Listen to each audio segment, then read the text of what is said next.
Welcome to the Generous Business Owner Podcast, where business owners gain inspiration and encouragement to live a legacy, not just leave one.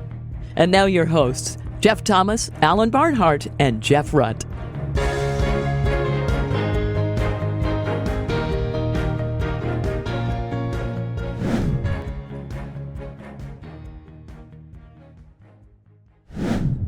Welcome, everybody, to this week's Generous Business Owner Podcast. My name is Jeff Thomas, and we have a very special guest with us today, Jacob Robinson. He is the founder of Dig World, which is a theme park where kids, and adults, I might add, get to operate real construction equipment, and he's been featured on Shark Tank. Jacob, thanks a lot for being with us today.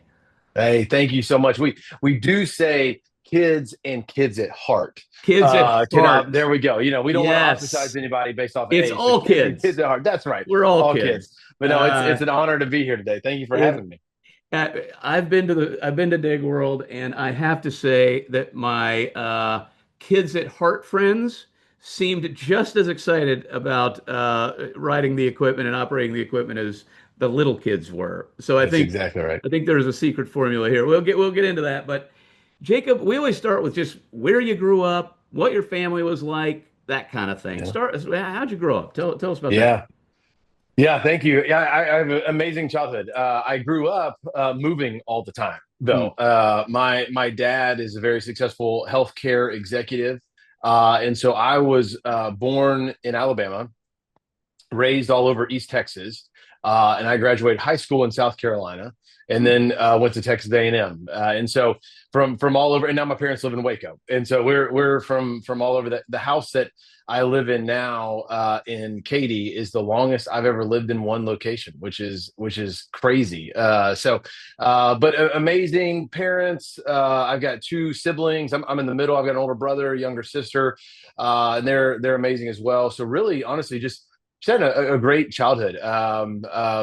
Parents that love Jesus, modeled that our entire life, and so I've just had a really fortunate upbringing that has exposed me to a lot. I mean, again, as we moved around, we had a farm at one point, so I was in the, we had the cows and the horses and the whole deal, and then sports were a big part of my life, and then went to A&M. And met my now wife, and have been in Texas ever since. And so, great childhood, great family. And what did you end up studying at A&M? Yeah, well, see, this is where it gets a little tricky. I tell people, my degree at A&M was so rigorous, quote unquote, right? Is that the university actually got rid of it. So my degree doesn't exist anymore at A&M. I was a university studies, leadership studies major. And so the university axed that back about 2017. I'm not sure it was funding or they just thought it wasn't a real degree, one of the two, maybe both. But they got rid of my degree. But I got the diploma and I got the ring and I got out of there. That's all that matters. Well, isn't university studies, I may have this wrong, please correct me, but do you kind of get to design somewhat of your own, pick the classes and that kind of thing, right? It's funny, my wife's a business major, CPA, right down the fairway. Right. And I think she had a collective of 6 hours of electives, so like 2 classes, in all of college. So, I think if my memory serves right, I had 24 hours of electives that I had to pick. And so it was just, I was all over the place. So yeah, it was all over the place. I've actually heard great things about, I think if we all went back, we'd like to do that. That's Listen, I think maybe even what we think it might be for maybe a non-technical kind of lane, but I think that's a lot of fun. Okay, so you get out, and what do we do first? Yeah, great question. I didn't know what to do. A&M was very good to me that it exposed me to a lot of things. I always tell people it was the greatest blessing and greatest curse at the same time. The greatest blessing because it exposed me to so many amazing former students, alumni that were successful in really all walks of life. Anything from government work to ministry to the private sector to oil and gas, really just kind of all over the spectrum. The curse to that is all of a sudden I realized I was like, there are so many industries out there. I don't know where to go. I don't know what to do. I don't know where to start. And so these guys were very kind to me and offered me a job in oil and gas here in Houston. I knew I needed to be in Houston because Melissa, again, she had a real job. She was going to work at PwC. So we were going to be in Houston. So I followed her here. started oil and gas. And I think it was probably lunch of my second day that I was like, you know what? I think I'm going to be really bad at this job. And I don't think it's for me. I think I made it to like a day and a half before I was like, I don't think this is going to go well for either one of us. And so I did an oil and gas stint. Then I worked in ministry. Then I worked in a small business. Then I sold insurance. And then I started my entrepreneurial journey in 2015. I mean, anybody who meets you now and anybody who's even listening or watching this on YouTube is probably not surprised that you somehow found your way to the entre. Did you do stuff growing up? I mean, I know you were moving around a lot. Maybe that made it harder, but did you kind of always think that way, or did you kind of learn that about yourself later? Yeah, I think I would answer slightly different. I wasn't the kid. I would love to have the story where I was like, oh yeah, I was hustling from house to house, making Right, 10 right. bucks here, 20 bucks. I wish I had that story. That'd be really cool, right? That would fit really well. But I do think going back and looking, I think what moving around forced me to become was a networker. Yeah, It allowed me to never meet a stranger in a room. What's funny is if you right. talk to my parents now, they would say, hey, Jacob didn't talk to a soul until like middle school. Super introvert, super quiet, Hmm. didn't want to talk to anybody, held on my mom's leg, probably way too long before, socially acceptable. And now, but moving forced me to get to know people. And so Yeah. now, as I look at what I do, I go, oh yeah, that's my job, is talking to as many people as possible, connecting dots for Hmm. the organization. And so I do think I always had that history. Now, I do think I was 2 years into being an entrepreneur before I was able to go, oh, that's what I am. I am one of Okay. those. Yeah. And Yeah. so I'm not sure I ever really set out to do it. I think that's more of not a buzzword now, but I think it's more socially acceptable now to go, oh, I'm an entrepreneur. I think before that, people didn't really know what to do with entrepreneurs. And they go, oh, yeah, I think you're right. Fred over there, he's an entrepreneur, whatever that means. And so I think I was a couple years into it. But as Hmm. I look back, I go, I think I really gained the skill of networking. Yeah. Yeah. Well, I think that's actually good. I'm sure there's some people listening to this that might even be thinking about starting a business or something, and Yeah. they're like, maybe they think like you did. Well, I didn't do that as a kid, so maybe I'm not one of those things. I think it's okay to discover that. So I think you're giving Yeah. some people maybe permission to give it a try. Yeah. If you're really feeling led to do that. Totally. Well, and I tell people all the time to just on that vein of there's never been again, I'm not that smart and I'm not that old. There's never been a better time in history in my mind to start a business. We've got every tool at our disposal, That right? is So true. the excuses that I used to lean on, hey, I wasn't a business major. Hey, I don't know that terminology. Hey, I don't know what a balance sheet should look like. That's not an excuse anymore, right? Like Mm, with AI, with so all these true. fractional CFOs. I mean, there's so many things out there that can go, hey, that's not an excuse because this person could do it or this app could do it, right? And so to those that are out there listening and you've been on that fence for a while, man, my encouragement, maybe this is the nudge to push you over. I have a buddy that always says, you feel like starting something is jumping off of a cliff until you take the first step and realize it was a curb. Yeah. And so that would be my encouragement to those out there listening. Yeah, another analogy that a friend of mine taught me is you think it's a 30-foot wall, but it's a wall, but it's about 3 feet. There you go. I like that. Yes, You know what I exactly, mean? It's the exactly. same idea. Okay, so what was the first business that you kind of started, and what was that turning point where you thought, okay, this maybe I'm good at this? Yeah, I don't know if I'm there yet on the good at this part, Yeah, but well, well, TBD on that one. But I tell people all the time, I'm an accidental entrepreneur. I was forced into entrepreneurship by a mentor of mine, a guy named Mark Toon, who I love dearly. He came to me in 2015. He said, hey, I've got this idea. I've been very fortunate, very blessed, done very well. That kind of in the second half of my career, what I would like to do now is help launch young entrepreneurs to go start businesses. And I said, that sounds like a fantastic idea. Good luck. And he said, well, do you want to do it? I said, no, not at all. That sounds like a terrible idea, actually. And he said, well, great. Well, think of some ideas and think of some buddies of yours that I should talk to, and then we'll go do it. I was like, yeah, sounds great. And so I developed this idea around a janitorial company in the construction space. And I just went to him. I said, hey, I think you should do this. You should go talk to a couple people. He said, great. You want to start in 2 weeks or 4 weeks? And I said, I'm not doing this. I already told you I'm not doing this. I said, we're about to have our first baby. I just figured out this insurance thing. I'm good. And he said, cool. I tell you what, go talk to Melissa about it and then let me know. Now, listen, as a somewhat intelligent human, I said, you know what? That's a great idea. Because what I'm going to do is I'm going to talk to her about it. She'll say no. Right. Then what I can do is I can blame her. I could say, well, I was going to do it, but Melissa said no.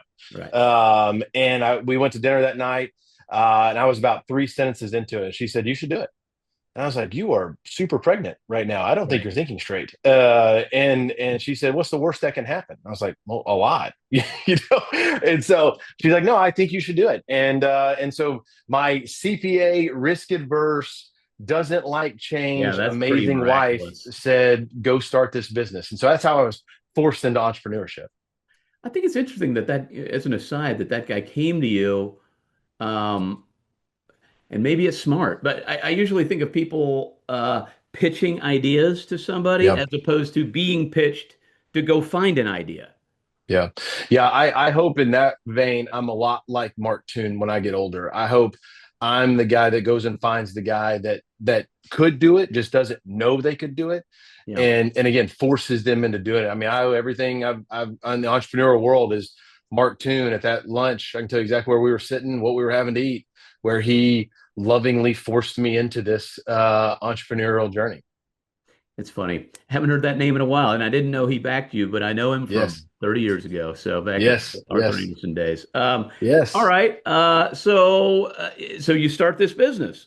So tell us a little about that journey and in the next one. I think there are a couple that led you to the third one Yeah. now. Yeah. So it was a commercial cleaning company. At the end of the Yeah. day, we boil it down to that. Now, we did focus primarily on construction sites. So think of when a construction company builds a big office building or a big hotel or a big apartment complex, we go in and we worked for the general contractor and we did the final clean for them before they handed it over to the owner. So we were a subcontractor for the general contractor. And so we really made our mark in that space. We started from nothing.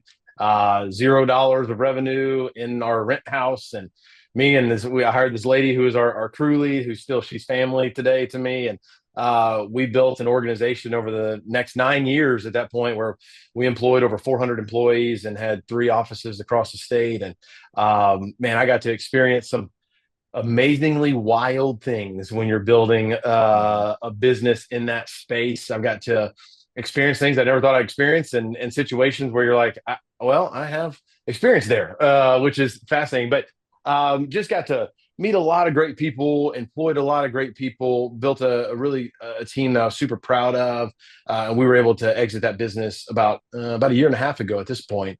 And just very thankful for that time and what it taught me about running a business. Okay. And so you've had a couple of these going at the same time then, it sounds like. Yeah, so 2015 we started that, and then part of our story is 2017 is when my wife and I's life got turned upside down, and we can talk about that in a second. And then 2019 is when we launched Dig World. Okay. We didn't get the doors open until many years later that we can talk about.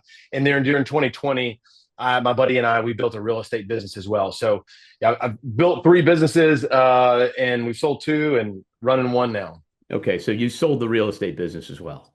That's correct. Okay, gotcha. All right, now let's back up and tell the genesis of the Dig World story. This is quite an amazing story.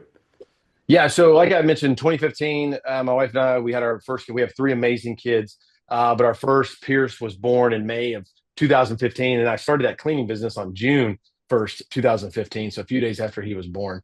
And life was great. Life was normal by all standard definitions.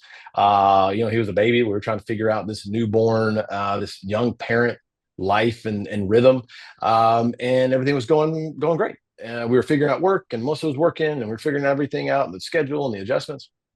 And then in 2017, when he was almost 2 years old, he got sick on a Wednesday. Just what we thought was a common kid cold. Doctors confirmed that they thought it was a common kid cold. And over the next 48, 72 hours, he just got progressively worse. And then on Saturday, February 4th, 2017, my wife went into his room early in the morning and found Pierce unconscious in his crib. And we rushed him to an ER right outside our neighborhood, which they ultimately rushed us to Texas Children's West Campus out here in Katy, which ultimately they rushed us down to the Med Center for Texas Children's here in Houston, where they diagnosed him with bacterial meningitis. And Pierce was not supposed to make it through the weekend. The Lord had different plans, and he made it. Then he experienced 18 hours of seizures before they put him into a medically induced coma. He was in a coma 12 days, and we were in the hospital 75 days. And when we left the hospital, Pierce is now nonverbal. I haven't heard him talk since February 4th, 2017. He's epileptic. He's deaf in both ears. He's in a wheelchair and a very small mental capacity as far as how we grade things, here in our system. However, he is the happiest, most joyful boy you will ever meet in your life. And I tell people all the time, the reason is because he sees the world the way that Jesus asked us to see the world. He doesn't care what skin color you are. He doesn't care what car you drive. He doesn't care what your job title is. He just wants to be with you. He just loves being with you, holding your hand, and being with others and loving others, just like Jesus has called us to do. That's how Pierce lives every day.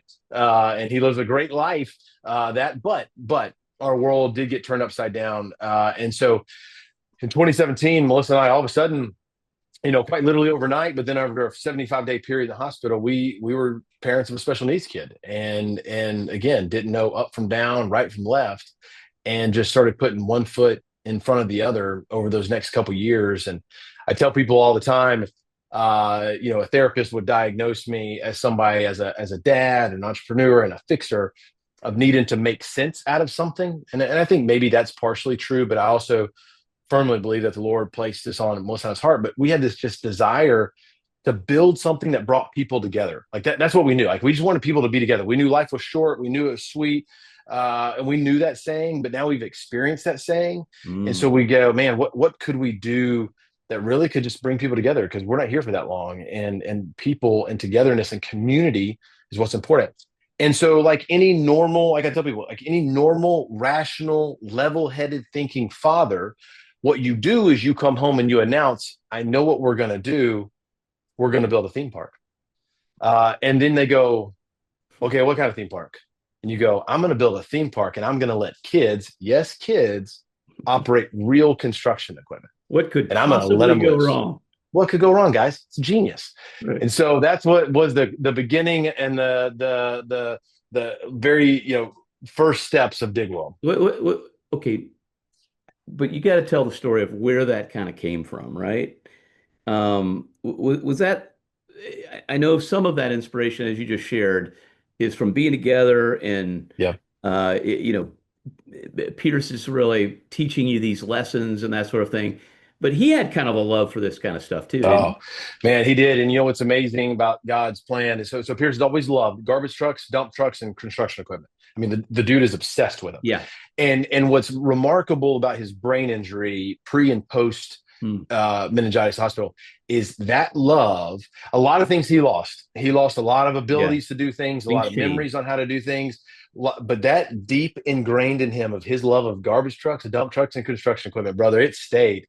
And I mean, even this day, he's a 10-year-old boy. We were running around the neighborhood this weekend. I was pushing him, and we came up on a garbage truck, lost his mind. And so he just has always loved those pieces of equipment. And so I said, you know what? Pierce loves construction equipment. Kids love construction equipment. That's what we're going to do. We're going to build a construction theme park, and we're going to let kids operate real construction equipment. Had you ever seen such a thing?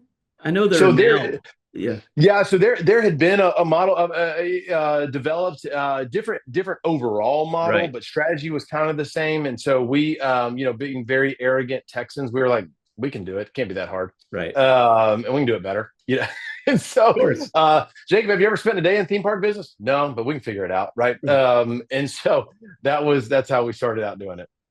Oh my gosh. Okay, so now that is not it sounds capital intensive to me. You have to buy or lease a lot of land. You got to have, you're in a big city, which makes that expensive. Sounds like a lot of equipment, some gas, liability insurance is what this recovering accountant would think about. This does not sound like something, hey, let's do it this weekend at the fair. Okay. So how did all this come together? This had to be quite a story. Yeah. Well, from all the things I learned early on in the cleaning business, was able to take that and go, okay, this is how we need to build a model. This is what we think of as far as operationally. And then, I mean, truly at that point, it was a lot of studying. And again, going back to how the Lord has allowed me certain skill sets, networking. Some of my good friends work at the water park out here in Katy, so they taught me a lot about the Hmm. industry. Interesting. Calling some other people, going, "Hey, do you know anything about the theme park? How would I build this model? Does this look right?" And people were just so gracious. I mean, the theme park amusement attraction Yeah. industry is just a gracious industry of people going, "Yeah, sure. Let me tell you what I know." And so it was just a lot of begging and borrowing and asking and going, "Hey, does this look right? What do you think about this? Should we do this here?" And then honestly, it was just a lot of guessing, right? I think a lot of times people go, I can't start something unless I know that I know that I know. Here's the deal. You're not. Yeah. Good or bad, right? To your example, one of the line items that I missed biggest on was diesel and fuel costs. But praise the Right. Lord, I missed in the wrong way. It Oh, was it was it was about 15x cheaper than what I wow. had guesstimated. And so, again, you're gonna miss. And sometimes it's gonna win, sometimes it may hurt a little bit.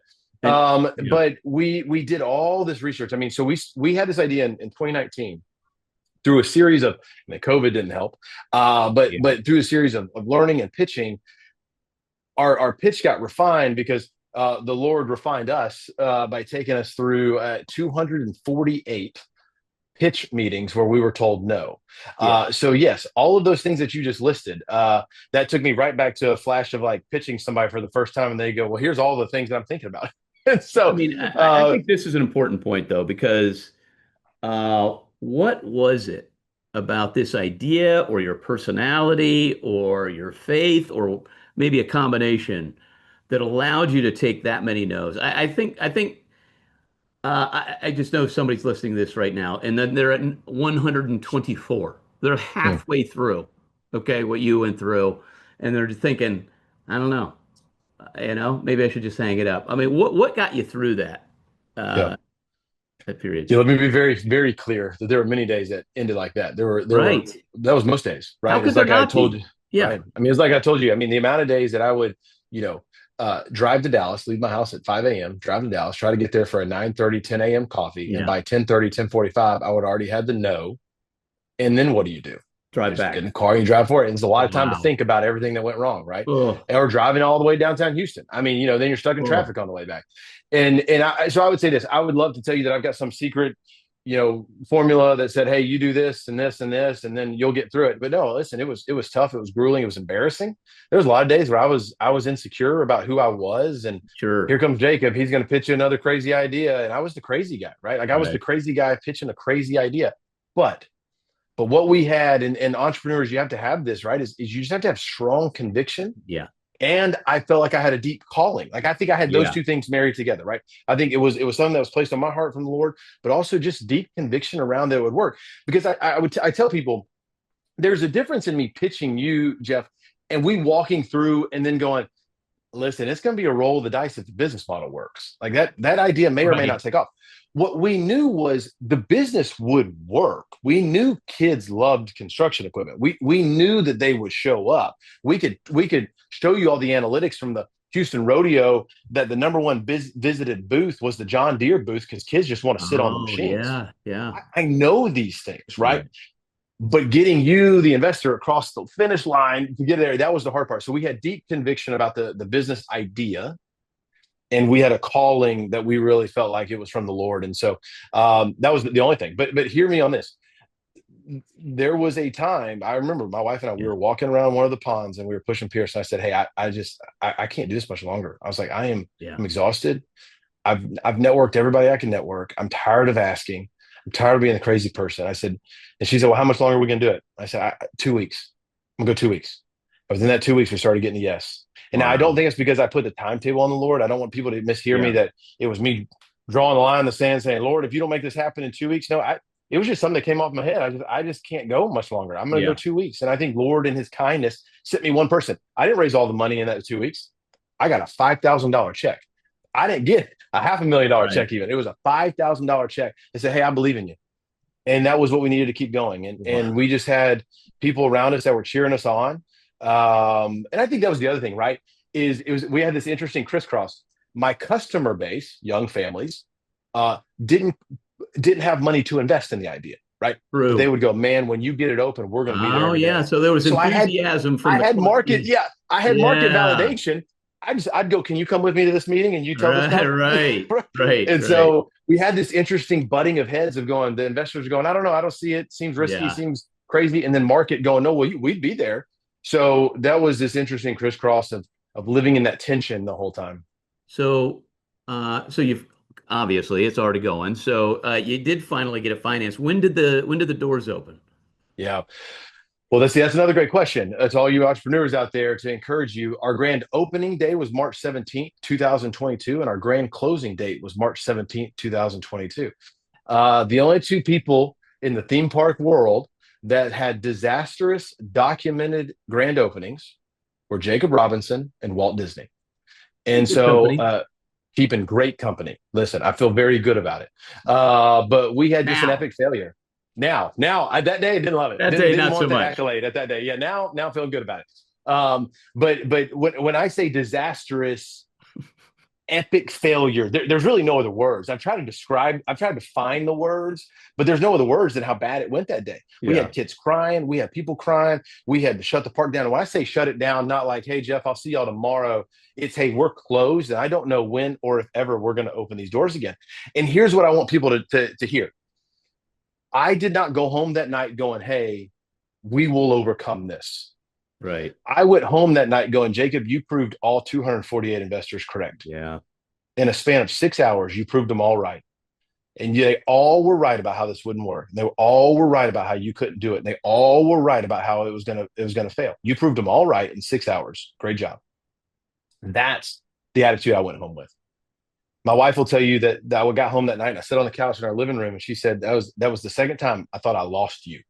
One was in the hospital on a really bad day, and the next was that day. She said, your eyes, I thought you were gone. She said, I didn't know how we were going to keep going from there.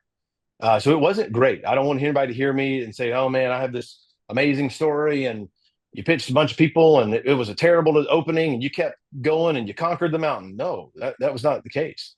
It was the pit of despair, right? I mean, and I experienced that with my son, and here I am experiencing that again with the business that I started because of my son. It was like, I can't get away from this. And so it wasn't great. That was our grand opening. And so we did slowly but surely, praise the Lord, climb out of it. I tell people we started out with a 1.7 Google rating. You have to be really bad to be that low, Jeff. You got to be really bad. Like nobody gave me a 3-star, man. Like we were stuck at 1s and 2s. Right. And so that's where we started. And praise the Lord, we are much, much higher than that now. And we're off to the races building other parks. But it was not a great day. Where, okay, you got to tell the Shark Tank story, and then I just got to hear. I mean, I know you're only 4 years removed from that, okay? Yeah. But just some of the lessons from that, I think we just got to get into. But which comes first, the lessons or the Shark Tank Yeah. story? Well, listen, I'll tell you the lessons, right? I mean, Yeah. that's pretty easy. Is nothing, as entrepreneurs, go. And here's the deal. It was all logical reasons that we forced our grand opening. What ultimately happened was we didn't have enough machines ready to go. Okay. What we should have done is just delayed it 1 week. If we just delayed it 1 week, we'd have been fine. But here's where my mind was that day, right? It was still spring break. You got to capture spring break attendance, right? You got to. Yeah. Jeff, I've been doing it 4 years at that point. I was ready to get the doors open. Right. Like it was like you like saying it now. You go, dude, wait 1 week. You don't understand. No, I get it it. was 4 years of misery. Spring break sounds like a big deal. It does. Spring break's a huge deal. It's our number 1 week of the year still. Okay, yeah. We're going to open, right? Right. We're going to open. We had demand and excitement and all the buzz and blah, blah, blah. We were going to open and we would just figure it out. And so, right, the lesson there is, hey, take a step back for a second, pause and think about it, right? Yeah. And so we've learned that, right? Like we've learned the ability to not rush things. I mean, listen, I'm not a pro at it. I still rush things, but that was one of the biggest things of going, hey, where are we actually at? Okay. As That's a business. Great one. And are we going to hurt ourselves by forcing this situation? Yeah. That's right? a great one. Great one. And so that's what we learned. But so like I said, 1.7, it was terrible. And we climbed out of it for about a year. People would still come up to me when they'd see me wear my hat or my shirt. They go, hey, man, it's so bummed you guys closed down. I'm like, we've been open for a year. You should come. It was awful, right? Like it was awful. And so we just slowly but surely climbed out of that, and marketing efforts and performing, right? Like that was the key. Like we actually now had to deliver. And so we were delivering a great experience, and we were delivering great customer service, and we were delivering a good birthday party. And so we started to finally get going. So about 2 years in, I get an email. I was sitting right here in my office, get an email on this computer to our info account. It says, "Hey, Jacob, would you like to be on season 16 of Shark Tank?" And I said, delete. Right. Because that's clearly spam. You got to be a joke. Yeah, totally. No, the TV show is not going to email me. Right. And so next day I get another email. "Hey, Jacob, trying to get a hold of you. Would love to talk to you about this opportunity." Delete. "Hey, Jacob, would love to talk to you." So I looked up the person that's sending it. I'm like, okay, well, you seem legit enough for me to email you back. And Right. so I'll do that. "Sure, would love to talk. You can call me." Boom, cell phone rings. I'm like, you do want to talk. So we started talking to Ashley, and Ashley's amazing. And we started going through this whole process. And I would like to tell you that I hung up the phone and walked in the kitchen and told my wife, "Hey, listen, you're not going to believe this amazing thing, but Shark Tank called. I'm going to do it." What I said was, "Hey, you're not going to believe this. Shark Tank called. They want us to be on the TV show." And she said, "You said yes, right?" "No, I didn't say yes. Why would I say yes?" I was like, "Do you not remember the 248? Why would I go on this TV show to have 5 people I don't know and praise the Lord, don't need now? Tell me no. I'm good. I'm good on no's for the rest of my life. I don't need to volunteer myself." Some PTSD from that whole last round, Slightly. right? Right. "Hey, why would I go do that? Why would I be a TikTok meme for the rest of my life? Why would I go on there and try to perform mental math? I can't do that. Like, this is not your forte, Jacob. Like, don't go do that. You don't need to do that." Right. And I go, I think this is crazy. And she goes, "Yeah, but what if? What if you got to go on that TV show and tell our story about Pierce? What if you got to go on and just tell people and they bought into the idea, and you got to go build more dig worlds because of it?" Great. And I always tell people too, I mean, you heard this talk. One of the principles I believe in is to operate out of imagination, not memory. Right. And right there, I was operating out of memory. Right. Now I'm just going to add 5 more no's. Here we go. Right. That was memory saying that. Not, well, I could actually get 5 yeses. Like, and so for those out there that are sitting there going, "Yeah, Jacob, listen, I get it. You started a business. You had this story. Great, great, great. Listen, so do you. Stop living out of memory. Memory can be a good thing, right? Like, memory tells me now not to rush a grand opening, right? Like, I know that for Dallas. We're not going to rush a grand opening. That's a good memory. But memory can also hold us back by going, "Hey, well, they're going to be 5 no's, not 5 yeses." Well, that's bad memory, right? And so my challenge to those out there listening is to operate out of imagination. Like, what if it's 5 yeses? What if it's not just 5 yeses, but it's 5 yeses that launch 5 more dig worlds? That's what could happen. Well, And so, just from sorry to interrupt you, but like the what comes to my mind is faith, not fear. totally. You know what I Totally. mean? Like, Yeah, absolutely. if your memory is fear, Yep. that's Yeah. that's And we know that, right? Like, we conceptually know that we're not given a spirit of fear from the Lord. Like, we right, know that, we say that, we recite right. that. However, we live it. Right. And I live it, right? Like, Easier we to live this say fear. than to do. Yeah. Totally. And the Lord's sitting there going, and I'm not a prosperity gospel, and I'm not preaching that by any stretch of the imagination. Listen, my life is not the prosperity gospel. Yeah. But I do think the Lord is sitting there going, "Is that how little you think of me? Is that how little you think of me, that that's as much as I could do? Like, you think that's as much as I could bless you? Is Right. that little prayer that you just prayed? Or you don't think that I could let you go on this TV show and produce good things out of it?" And so I think we live in that spirit of fear, to your point, way more than we live in the spirit of this courage that the Lord gives us and calls us to live in.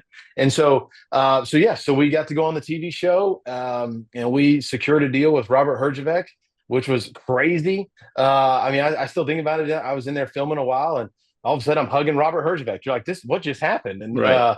it's a fascinating, amazing experience. The show is so cool, so great, so gracious to us.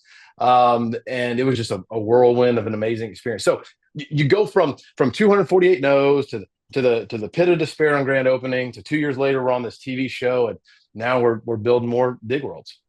Amazing. And that deal did happen, right? Because I know kind of behind the scenes sometimes they break down, but that deal did go through with Robert. Robert and I have a great relationship. We ended up parting in ways, but not on bad terms. And so he moved to Australia, and we just said, "Hey, listen, I'm here if you need anything." So we have a good relationship. Did he make an investment, or he did not end up? We did not. Yeah, he did not. Yeah. That's not uncommon. That's correct. But it was good exposure, right? Is amazing, and him and his team are amazing, and we had great.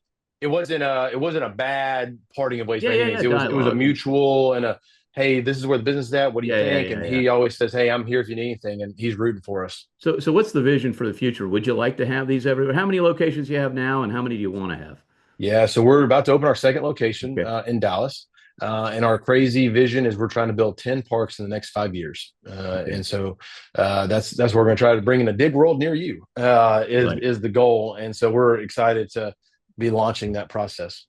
Well, it's really interesting. You know, I'm just thinking of somebody out there who has this dream that a lot of people think is nuts, but they're Mm, pretty convinced God gave it to them, yeah, like the dream you had, and they're getting a bunch of rejection right now. I don't know. I just have this picture in my yeah, brain. I didn't necessarily coming into this yeah, think about that picture, but it's just really coming to my to the forefront as I just hear your story again, and I just um, you know, we'll get to maybe a practical piece of advice for somebody tomorrow, but maybe this is it. I mean, yeah. what would you say to them?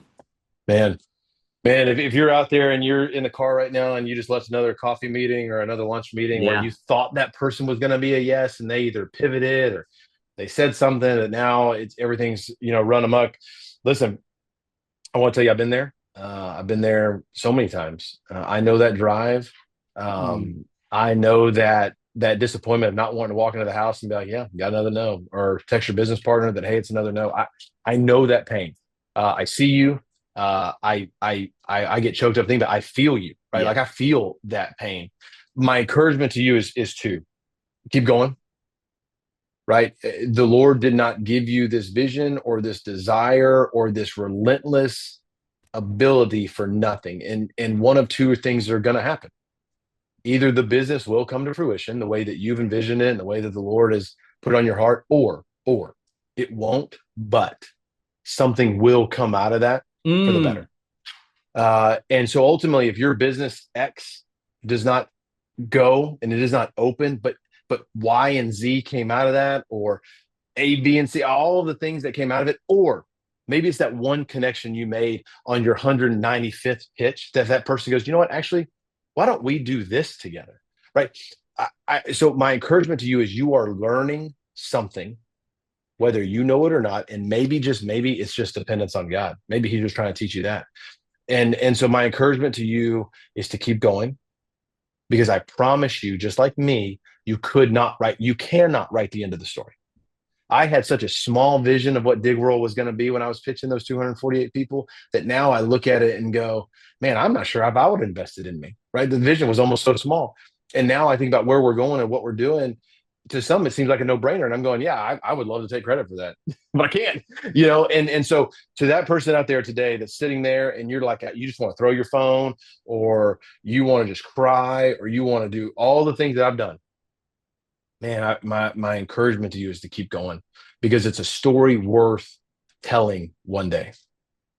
I really love that perspective of, what I wrote down when you were talking was Romans 8:28, man. It's Mm, like all things work together for those who love God and are called according to his purposes. So, yeah, like that your perspective of it's like you're being obedient to the call, right? that's Like it. you get out of bed, you're going to tell the story one more time. And either the deal is going to happen, or you're going to learn something that's useful later, or there's going to be a connection made. We're not God. God That's is it. God, and He's Yeah, going to make happen as long as you pursue the obedience to the calling He gave you.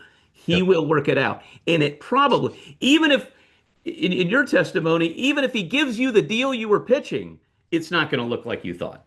that's exactly right. Exactly right. You could never have convinced me that I was going to go on some TV show 2 years later and tell this story, right? Like, and what's beautiful is No even like way. talking to the producers throughout the process, they're like, Yeah. you know what's crazy about this is it doesn't really fit the show, but we just Right. believe in it. I'm like, I know, guys. Listen, you don't know this, but you're not writing this scenario. This is being written by Right. somebody much bigger than you. Exactly. And so it's yeah.